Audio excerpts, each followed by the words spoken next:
posso deixar um fruto. E aí, começando com Gênesis capítulo 1, versículo 28,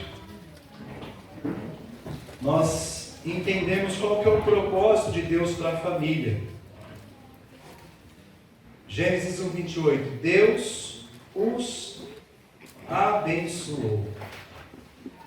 Frutificai, disse ele, e multiplicai-vos. Enchei a terra e submetei. Frutificai, multiplicai-vos. Enchei a terra e a submetei. Duas coisas saltam deste versículo 28, outras também, mas eu gostaria de apresentar a vocês. A primeira delas é que antes de Deus dar uma ordem, de Deus liberar uma palavra, Deus abençoou o casal, o primeiro casal, a primeira família. Então, antes de dizer qualquer coisa acerca da missão do casal, antes de dar uma ordem, de dar uma instrução, Deus deu uma bênção. A família surge, nasce a partir de uma bênção, porque família é bênção de Deus. Amém? Amém. Repete isso. Família é bênção de Deus. Deus os abençoou. Então, a família, ela é a primeira instituição divina. Deus pensou, Deus quis, Deus fundou, Deus fez a família. A família é a primeira bênção liberada na humanidade. Ela é de origem divina. Lá na carta de São Paulo aos Efésios, no capítulo 3, no versículo 14, São Paulo diz assim: eu dobro os meus joelhos na presença do Pai, ao qual deve a sua existência toda a família no céu e na terra. São Paulo diz que toda a família deve sua existência ao Pai, a Deus, diante de quem reverente ele dobra os seus joelhos. E ele fala as famílias do céu e as famílias da terra. Aí você se pergunta, que família que tinha no céu antes de ter famílias na terra? Anjo faz família? Dona Anjo, seu anjinho? Né? Não. Os anjos não têm a realidade da família, do casamento, da reprodução. Os santos são os homens que foram santificados e foram para o céu. Então, não é disso que também São Paulo fala, de famílias do céu. Que família do céu, Efésios 3,14, será que se refere? Porque Paulo diz que toda família, no céu e na terra, deve sua existência ao Pai. Será que houve um tipo de família anterior à família humana? A Adão e Eva e seus filhos? Pergunta aí para quem está do seu lado. Será? Mas rapaz, que história é essa? Toda família deve sua existência ao Pai, a família do céu e a família da terra. A Bíblia diz que primeiro foram criadas as coisas invisíveis, as coisas celestiais, depois as outras.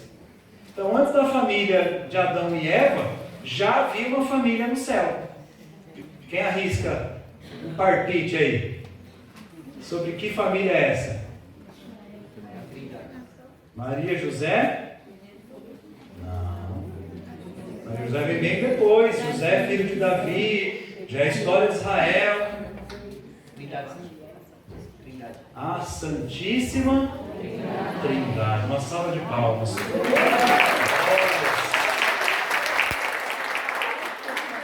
Por que Deus quis que a gente vivesse família? Porque Deus nos fez a sua imagem, a sua semelhança.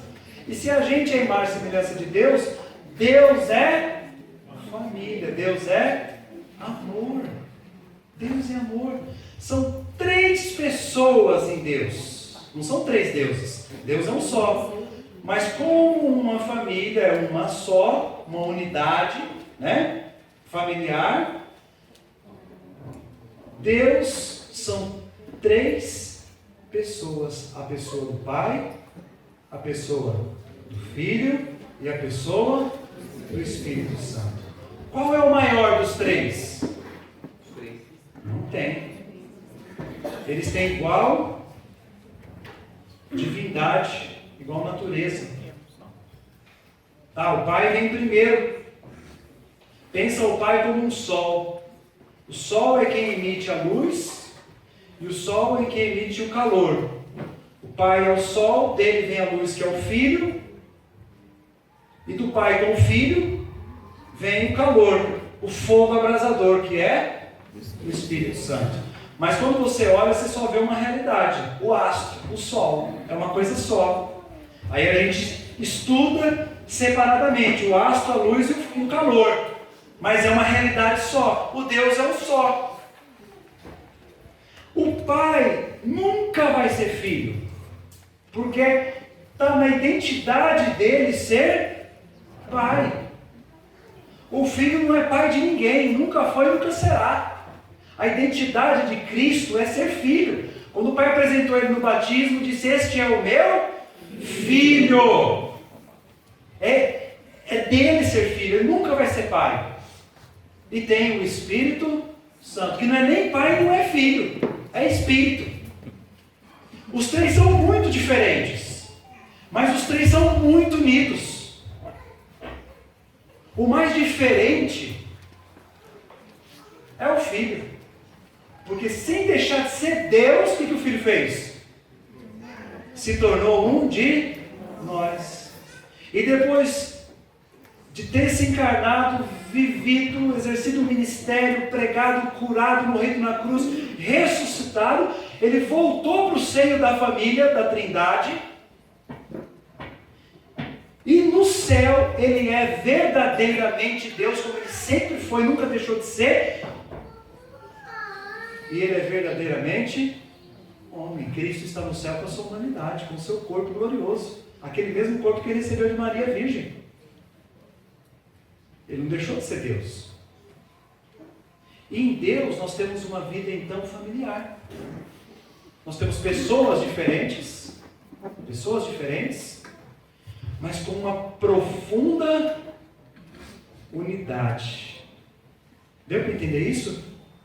Somos diferentes na família, mas ao mesmo tempo somos unidos.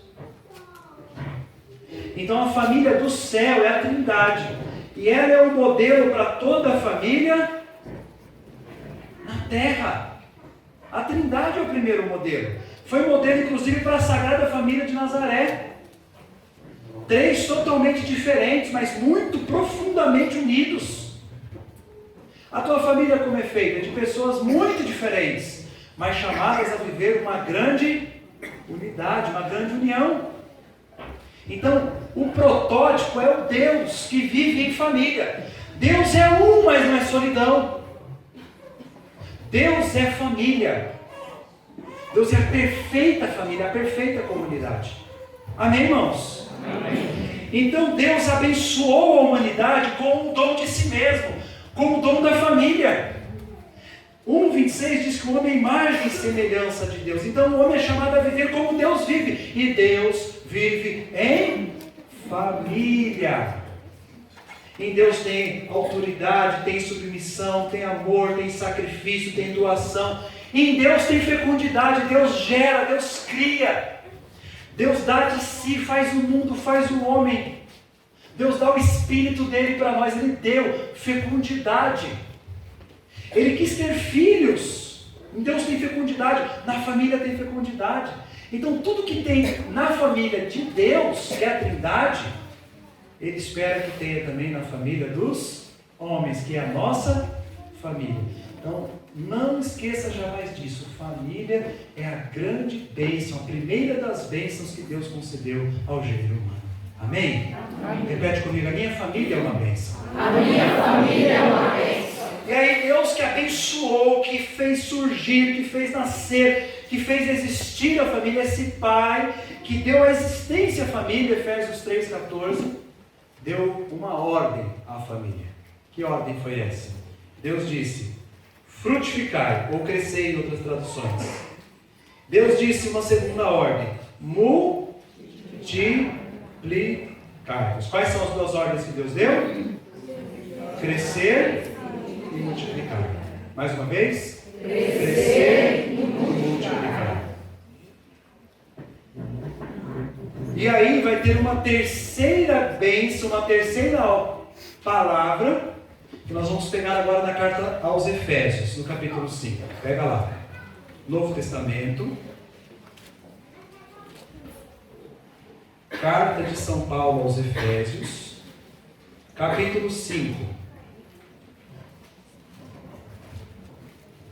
Nós vamos ver aqui a terceira palavra-chave para a família, entender quem ela é.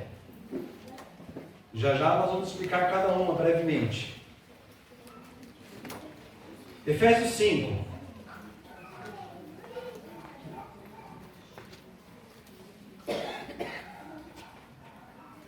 No 22, Paulo diz: as mulheres sejam submissas aos maridos como ao Senhor, pois o marido é o chefe da mulher, como Cristo é o chefe da igreja, seu corpo, da qual ele é o Salvador. 25, maridos, amai as vossas mulheres, como Cristo amou a igreja e se entregou por ela. Então tem uma palavra para a mulher, tem uma palavra para o homem. Agora veja ali no versículo 31, São Paulo vai voltar no texto de Gênesis. Por isso o homem deixará pai e mãe, se unirá a sua mulher, e os dois constituirão uma só carne. São Paulo cita novamente o texto o livro que nós já vimos, que é o livro do Gênesis. Está voltando às origens, no princípio. Mas veja o que ele diz no 32. Este mistério é grande. Que mistério? O mistério do homem que deixa seu pai e sua mãe, se une à sua mulher, constitui os dois em uma só carne. Então São Paulo diz no 32, presta atenção: este mistério do homem e da mulher é grande. Quero dizer, com referência a Cristo e à igreja. Então São Paulo diz que a união do homem e da mulher, que funda a família, desde a primeira de Adão e Eva até a nossa, mulher submissa ao marido, o marido dando a vida por amor à mulher. Essa relação do marido com a mulher, esse mistério de união que se torna uma só carne, este mistério é grande. No original, não aqui no português, mistério, você encontra a palavra sacramento. Este sacramento é grande, porque o sentido de sacramento é o mistério de Deus. Então São Paulo diz: esse mistério, esse sacramento, essa união homem e mulher é grande. E ela não diz respeito só a marido e mulher e filhos. Ela não é só uma realidade natural, humana, carnal, terrena, passageira. É uma união, sim, se torna uma só carne, sim. Mas é mais que isso, tem uma realidade além disso, que a gente não vê com o olho, que é grande, que é misteriosa, que é sobrenatural, que é transcendente. E ele diz com todas as letras: isso se refere à união de Cristo com a igreja. Então existem 3 bens no casamento. 3 bênçãos, 3 benefícios, 3 bens. Vou usar a expressão bens porque foi essa que Santo Agostinho usou. E hoje, quando se fala em bens, nós já pensamos logo em bens materiais. Ah, a família tem que ter bens materiais. Vamos fazer uma campanha para as famílias ter bens materiais para vocês aqui, ver como vai ficar cheio, Daniel. E está cheio já, graças a Deus, vai ficar muito mais. A família não foi chamada aos bens materiais, eles são passageiros. O pai sabe que a gente precisa dessas coisas. Os 3 bens da família são esses aqui, ó. Presta atenção.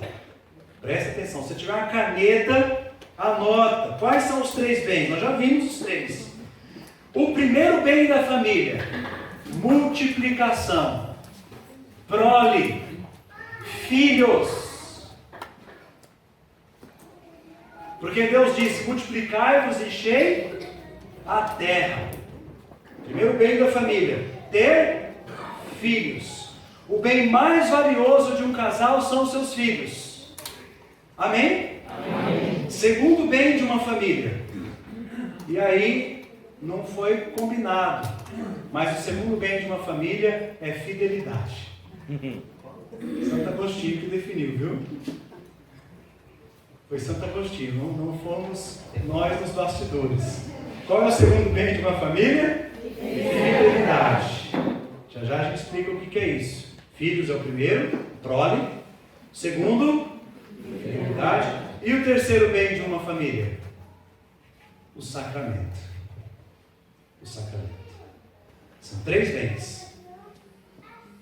Vamos ver cada um agora rapidamente de forma detalhada. Qual que é o primeiro bem do casamento? Filhos.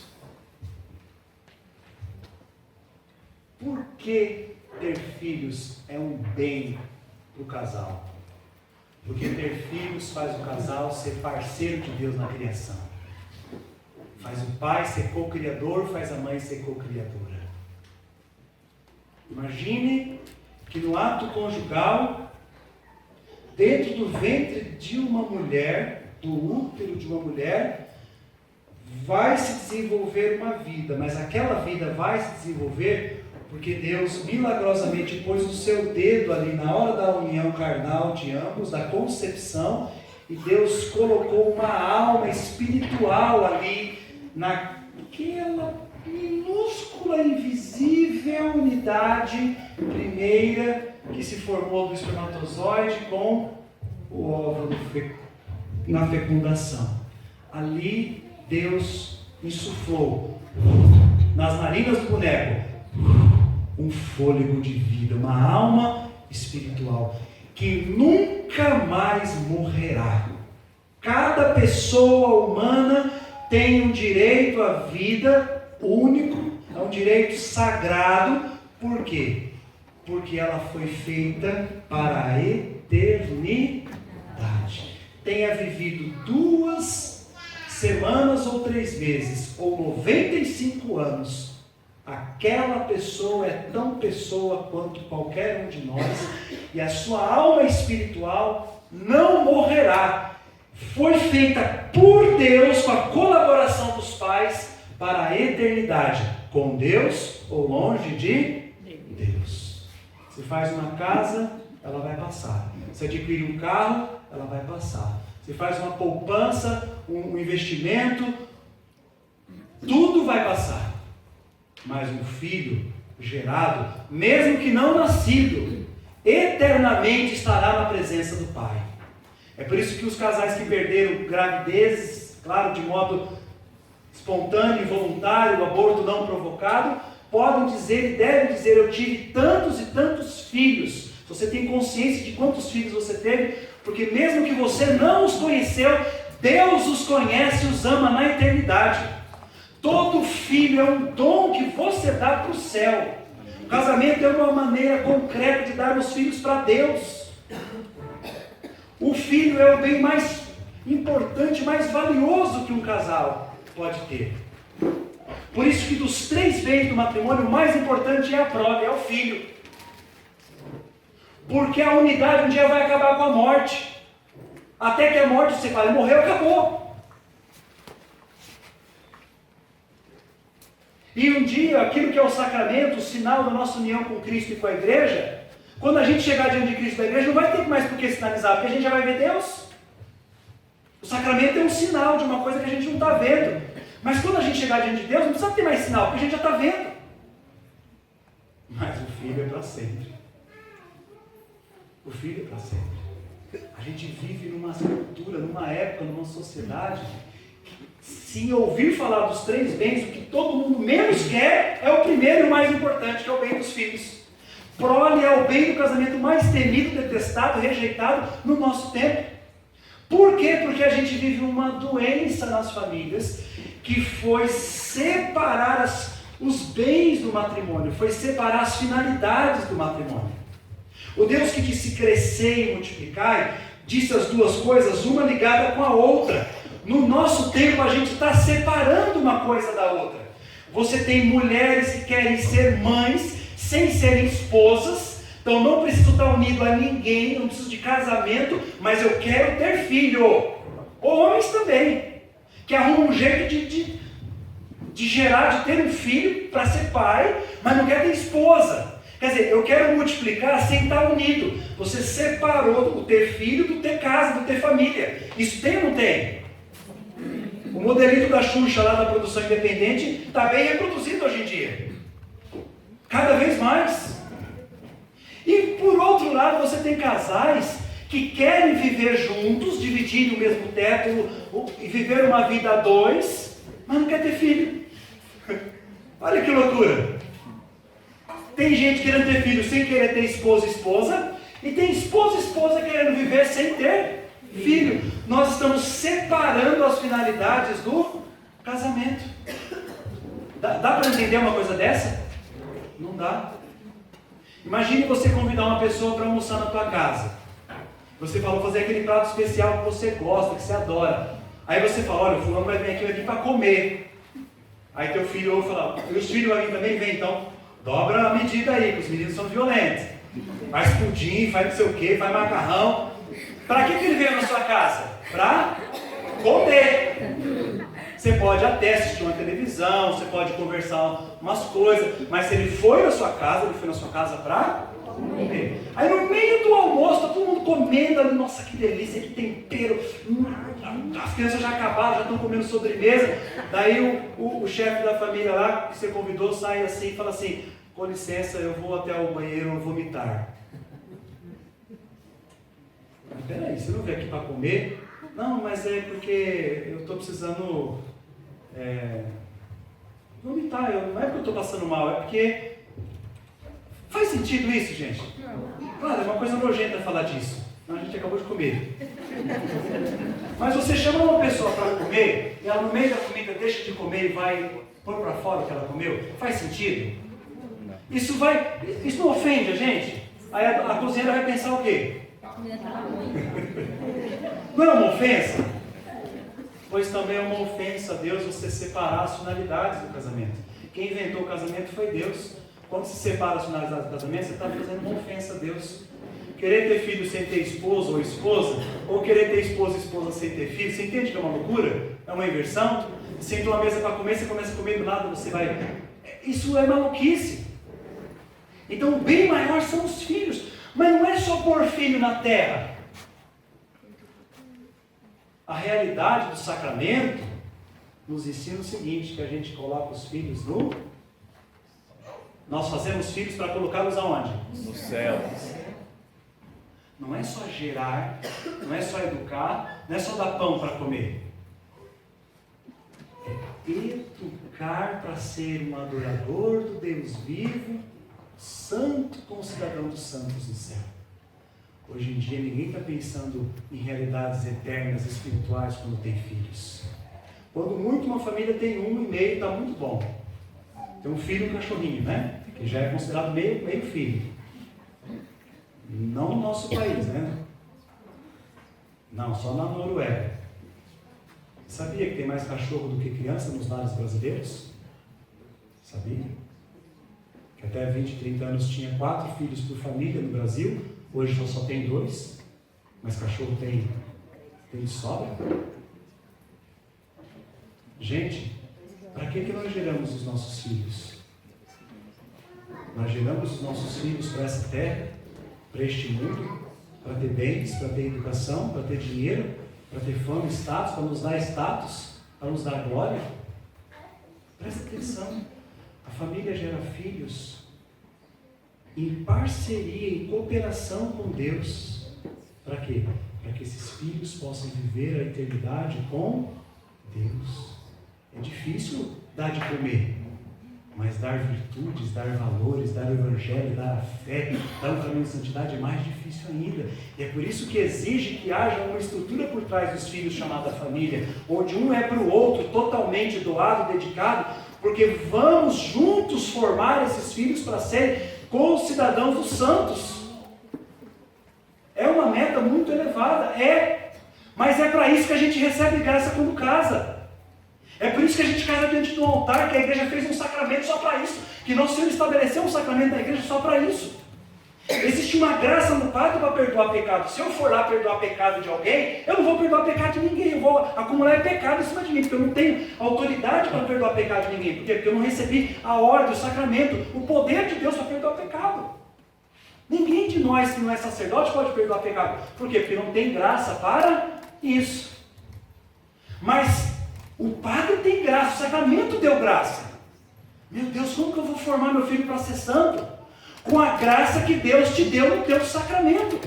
Você não recebeu uma aliança apenas, você recebeu um poder sobrenatural, uma graça. Uma graça para santificar o cônjuge e juntos santificar os filhos. Deu para entender, irmãos? Não é a gente que faz, é a graça através da gente. É por isso que chama sacramento. É um sinal sensível e eficaz da graça. Não sou eu quem faço, é a graça através de mim. Aquilo que o padre faz sobre o pão e o vinho, você é capaz de fazer? Não somos capazes. Mas o padre tem um poder para fazer aquilo. É um milagre que o pão, com cara de pão, agora não seja mais pão, mas a sua essência seja o corpo de Cristo, não é? Ali diante de nós tem um milagre. O teu olho está vendo o pão, mas por trás do pão, da aparência do pão, o que você tem? A carne de Cristo, ressuscitado. E se você comer, se você beber, se você viver em união com Ele, você vai permanecer nele, Ele em você, e você vai para o céu, Ele prometeu. Ele vai te ressuscitar no último dia.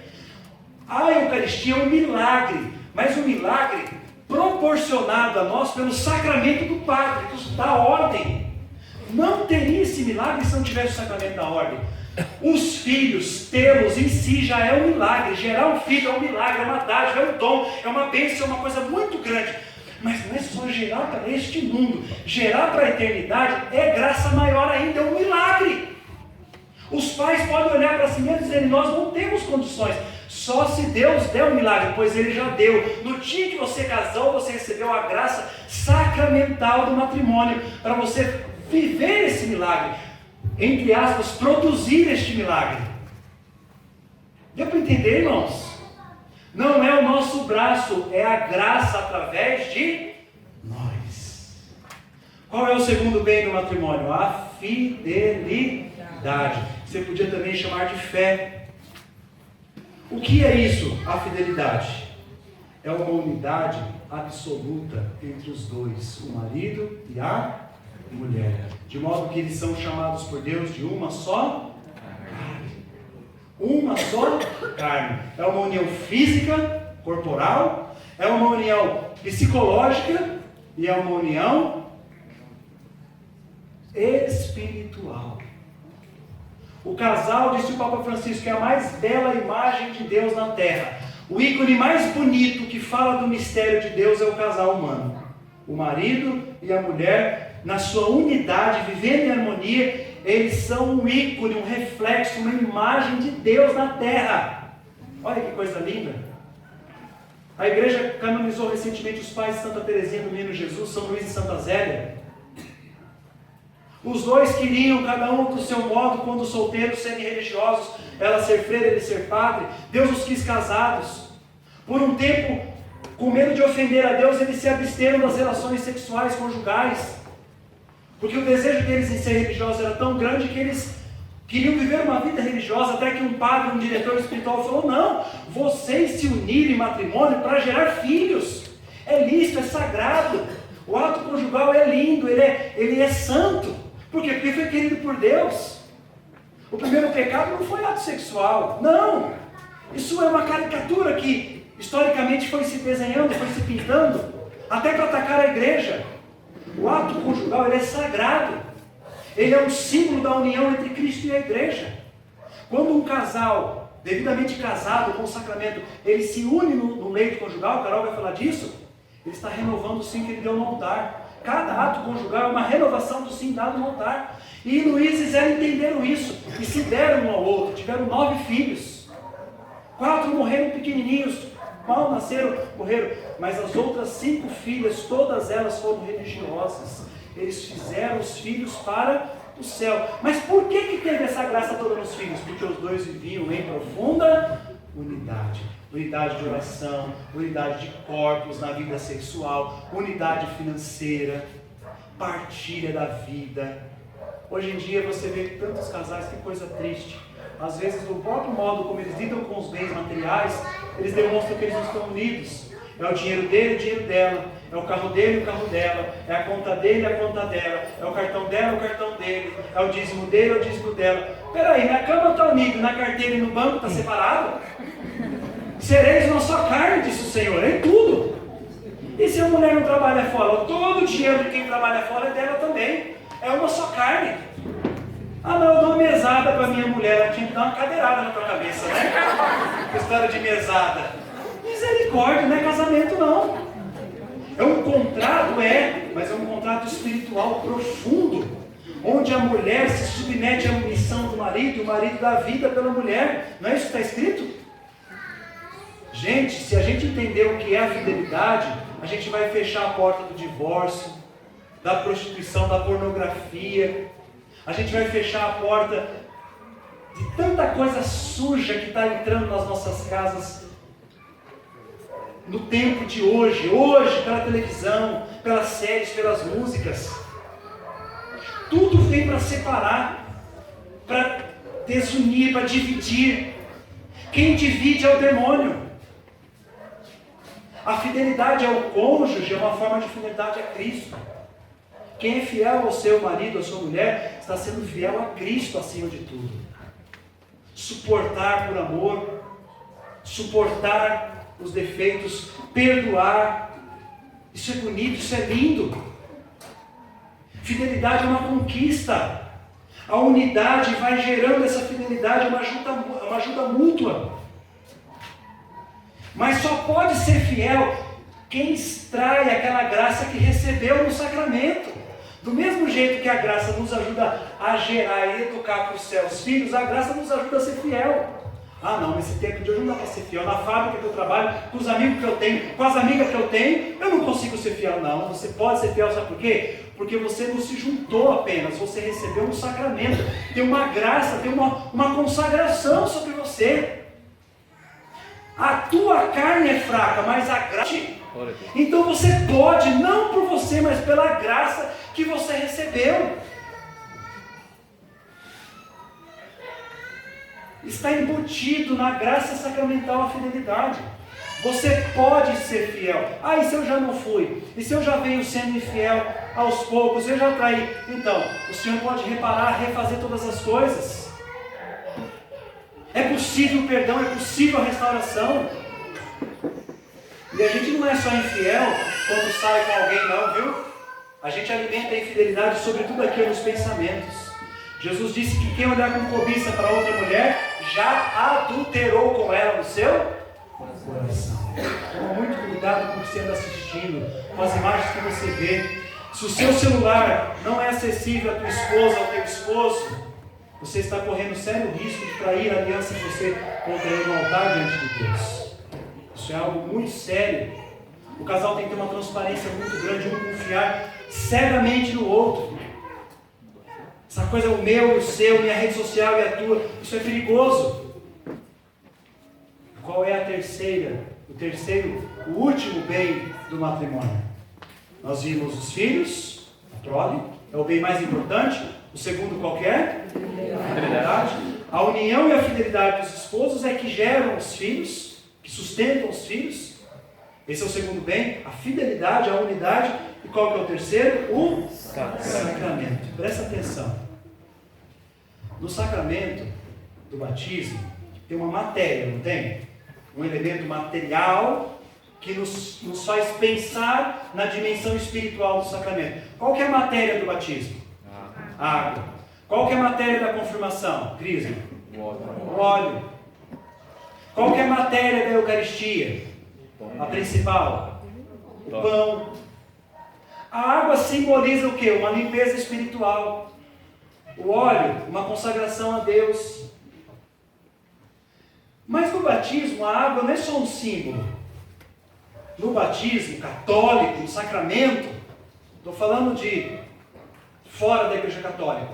No batismo, a água simboliza o banho espiritual, a limpeza do pecado original e suas consequências, mas ela, ao mesmo tempo que simboliza, ela realiza, porque é um sinal eficaz. A graça usa da água e lava o pecado do mundo interior daquela pessoa que foi batizada. Naquela hora, aquela pessoa deixa de ser criatura e se torna filho, deixa de ser escravo, se torna livre, se torna morada de Deus. Por quê? Porque aquela água não é só um símbolo, aquela água, ela simboliza e ela realiza a limpeza espiritual. No Crisma a mesma coisa, na confirmação. É símbolo, mas consagra. O Espírito é dado em plenitude ao crismado. Não é só símbolo. Porque senão a igreja seria um teatro, o sacramento seria um teatro. Um mero ritualismo, uma mera simbologia. Não. E no matrimônio? O casal, ele é um símbolo de Cristo e da igreja. A gente viu isso em São Paulo, Efésios 5:32. Olha, eu e a Carol somos um símbolo de Cristo e da igreja. É verdade. Do jeito que Cristo quer se unir com a humanidade por meio da igreja, eu preciso me unir a Carol. Então, preste atenção. Para você que me vê casado, vem cá. Para você que me vê casado, eu sou símbolo. Você olhar para a nossa unidade, você tem que falar, é assim que Cristo é unido à sua igreja. Mas entre eu e ela, além de símbolo, o nosso sacramento nos une verdadeiramente a Cristo. Ou seja, a união que a gente quer ter com Deus, quem quer ser santo aqui, diga amém. Amém. Se você é casado, a união que você quer ter com Deus, ser profundamente unido a Deus, a Cristo, como teu esposo, essa união vai ser facilitada através da vivência do teu sacramento. Ou seja, o meu sacramento sinaliza a minha união, mas ela realiza a minha união. Se eu for fiel ao meu dever de Estado como casado, eu serei tão santo quanto todos os santos da igreja, sejam os casados ou os celibatários. Por quê? Porque o casamento foi o caminho que Deus escolheu para mim, para que eu possa me santificar. A uns Deus chamou para 20 anos no deserto, outros Deus chamou num convento, outros Deus chamou no sacerdócio. E o César e a Carol, como Deus chamou para ser santo? Qual que é o caminho? Então, ela me une a Cristo e eu uno ela a Cristo. Convivendo, rezando, no leito conjugal, praticando o amor do casal, eu estou santificando-a, eu estou curando-a, eu estou purificando-a, eu estou lavando-a, eu estou edificando. Quando um casal reza junto, terço, por exemplo, em família, eles alcançam indulgência. O céu é antecipado. Um casal que vai à missa junto, um casal que lê a palavra, que partilha a palavra, que lidera um grupo, um casal que sai com os filhos na rua, eles estão sinalizando que o céu está ali. Ninguém está vendo o céu, mas o sinal do céu está ali. Para os de fora nós somos sinais, mas dentro de casa não é só sinal, é realidade. Um está santificando o outro. Sabe por que Maria é Maria Santíssima? Porque José foi santíssimo na vida dela. José ajudou Maria a ser quem ela foi. E ela ajudou ele a ser quem ele foi. Se o teu cônjuge, presta atenção e eu encerro aqui. Se o teu cônjuge, às vezes você olha para ele e fala assim, puxa, parece que ele não consegue acompanhar. Estou mais progredido, eu rezo mais, eu amo mais, eu evangelizo mais, eu tenho mais fome. Estou mais perto lá do Padre Pio, já estou quase Santa Teresa d'Ávila. Já estou na namorada já. Passei até da 7ª. Pô, Deus, ajuda meu cônjuge, está com fraquinho, está com raquítico espiritualmente. Se você sentir que o teu cônjuge está inferior a você espiritualmente, saiba de uma coisa, a culpa é tua. Porque a tua missão é fazer ele ser santo, a imagem e semelhança do Senhor. Então não fica jogando a culpa dele, a culpa está sobre você. Porque Deus pôs você para fazer o cônjuge ser aquilo que Deus quer que ele seja. Isso significa sacramento. Sinaliza e realiza a união com Cristo. Eu quero uma esposa santa, eu devo me santificar e doar-me para que ela seja assim. Claro que diante de Deus ela tem a responsabilidade dela. Se ela não se virar também, não adianta eu ficar carregando aqui a cruz sozinho. Mas se ela estiver fazendo a parte dela e eu fizer a minha com ela, isso é multiplicado, potencializado. Isso vira uma potência. Deu para entender, irmãos? Então a salvação e a santificação dela passa pela minha vivência. Porque junto com ela, eu posso uni-la a Cristo. Isso é um mistério. Este sacramento é grande, disse o apóstolo Paulo. Ser família é um mistério muito grande, é um mistério muito lindo. Eu falei que eu ia passar do horário, passei muito do horário, mas eu peço a paciência de vocês. Eu vou orar pela Carol agora, para que ela tenha muita sabedoria de em pouco tempo dizer todas as coisas maravilhosas que Deus preparou. Ela me santifica, né? Amém. Então, de maneira muito prática, nós gostaríamos de trazer, como que a gente vai trazer esses bens para o nosso dia a dia, para dentro do nosso lar, né? Nós vamos trazer dentro de 3 altares dentro da nossa casa. O primeiro altar está lá em Hebreus 13, versículo 4.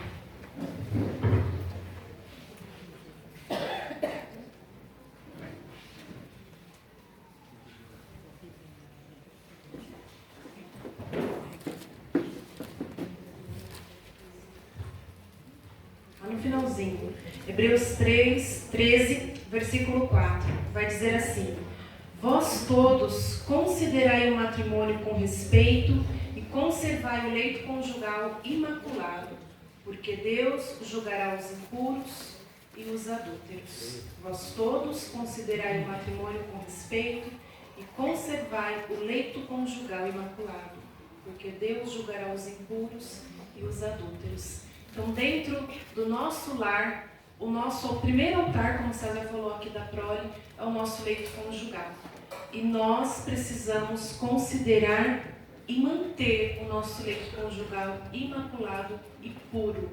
Isso significa, primeiramente, não nos fechar a vida.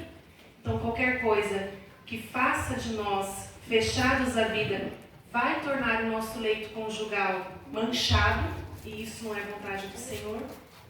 E será necessário que a gente cuide para que o nosso lugar, para que ali a nossa união seja realmente pura, seja realmente casta. Então nós precisamos deixar dentro deste altar, que é o nosso leito conjugal, aberto à vida, tanto o esposo quanto a esposa. Como César bem disse aqui, no leito conjugal, primeiramente, o sacramento se realiza, porque nós dissemos sim no altar, mas nós consumamos o casamento na relação sexual. Um casamento que não tem a relação sexual não é um casamento válido. Mas também nós precisamos renovar constantemente esse sim. O padre renova o sim dele cada vez que ele celebra a Santa Missa. E o casal renova a missão, renova o sim cada vez que celebra uma relação sexual imaculada, de acordo com a vontade de Deus, que é aberta à vida. Então, o primeiro altar que nós temos dentro da nossa casa é o leito conjugal, e ele precisa estar imaculado. O segundo altar é o altar da oração. O Papa Francisco tem insistido cada dia mais, e cada um dos papas tem insistido para que as famílias rezem, né? Então, como César disse aqui, a gente recebe até uma indulgência rezando o terço em família. Gente, quanto tempo que a gente demora para rezar um terço? Quantos minutos? 20 minutos, 15 minutos, não é? Quanto tempo a gente passa na televisão? Né? Então, 15, 20 minutos que nós tenhamos, nós também deixaremos este altar erguido. Nós deixaremos este altar dentro do nosso lar também sendo abençoado, né? Vamos ver aqui um pouquinho as páginas. 1 Pedro 3, no versículo 7, no finalzinho do versículo 7, 1 Pedro 3. Esse é um capítulo, uma passagem muito bela sobre o matrimônio, que São Pedro vai dizer para a mulher que não tem um marido convertido, que reze por ele, que tem um testemunho, que não fale nada. Às vezes as mulheres perguntam pra gente, né? O que eu faço, Carol, para conquistar meu marido? Fica em silêncio, né? Pergunta uma passagem para pregar, prega nada. Fica em silêncio, São Pedro vai dizer. Tenha um testemunho, seja uma mulher casta, seja uma mulher abençoada. Do mesmo modo, Pedro vai dizer, os maridos precisam também comportar sabiamente, respeitar a mulher porque ela é o sexo mais frágil.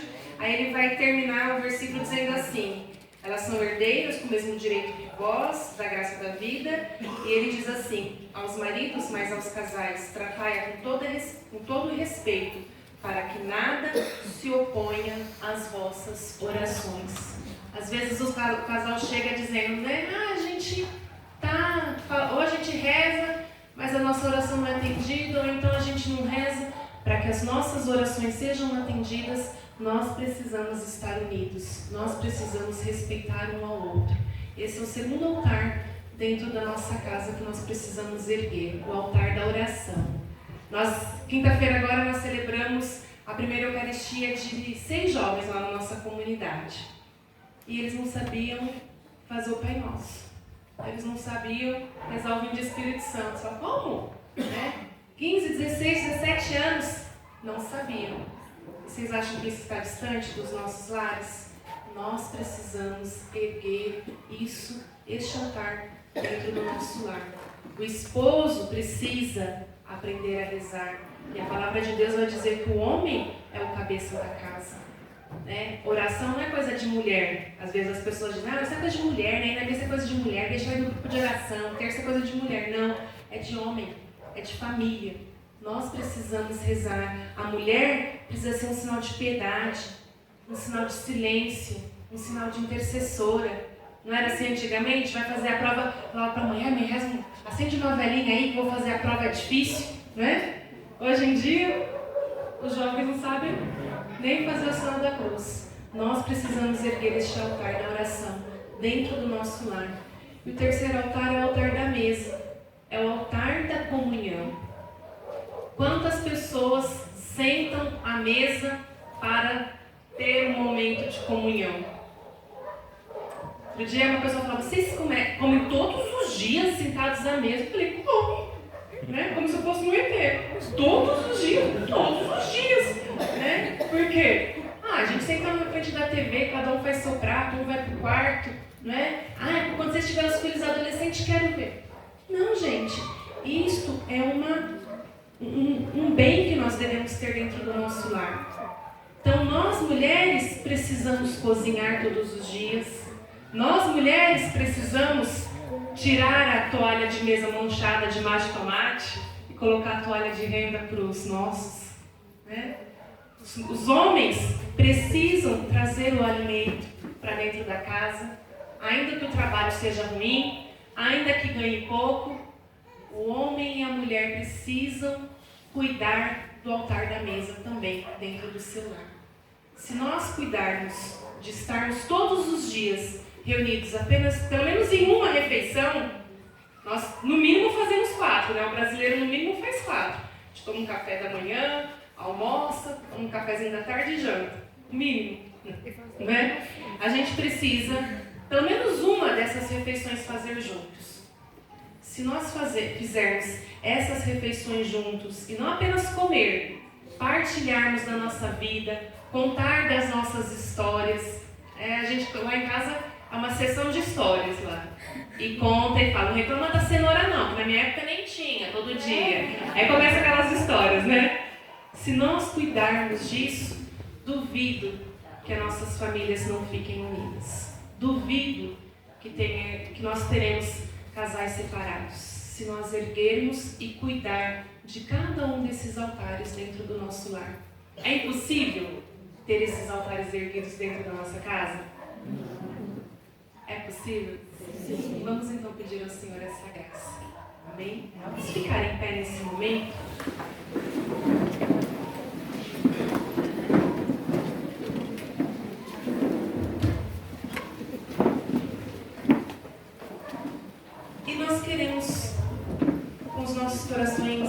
abertos à graça de Deus. Sejamos nós casados, sejamos nós filhos, tenhamos os nossos filhos já fora de casa ou ainda dentro da nossa casa. Vamos pedir ao Senhor, feche os seus olhos neste momento. Se você está com seu esposo aí do seu lado, se você está com seu pai, com a sua mãe, dá a mão para ele, dá a mão para ela, nesse momento.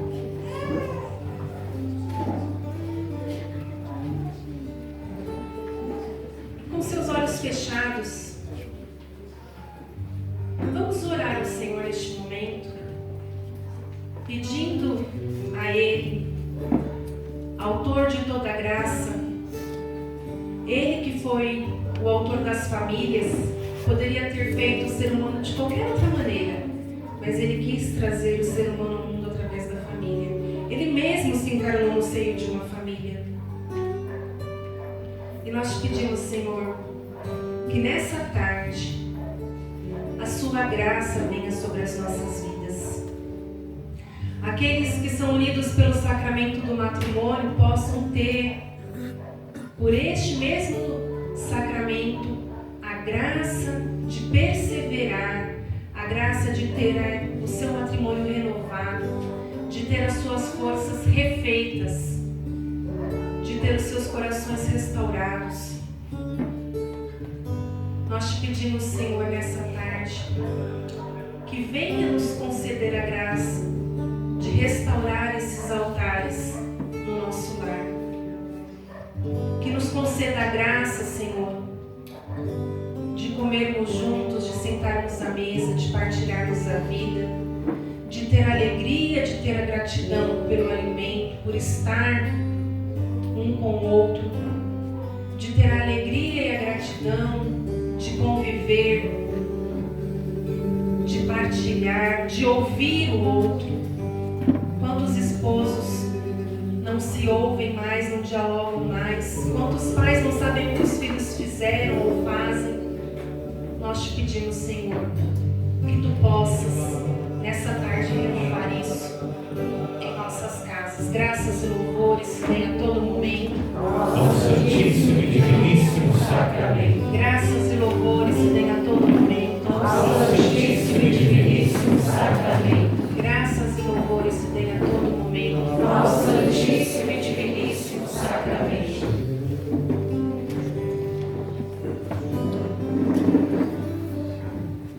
Diante de Ti, Jesus, eu quero pedir nessa tarde, por cada esposo, por cada pai de família, mulheres, rezem comigo neste momento. Nós pedimos pelos nossos esposos, Senhor.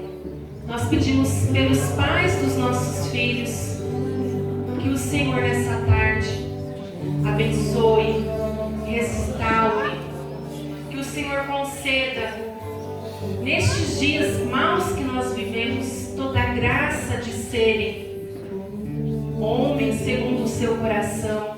Rezem comigo, meninas, rezem comigo, mulheres. Pedimos aquelas que são filhas, peçam pelos seus pais. Aquelas que são esposas, peçam pelos seus maridos. Restaura, Senhor, a vida de cada um dos nossos esposos, dos nossos pais.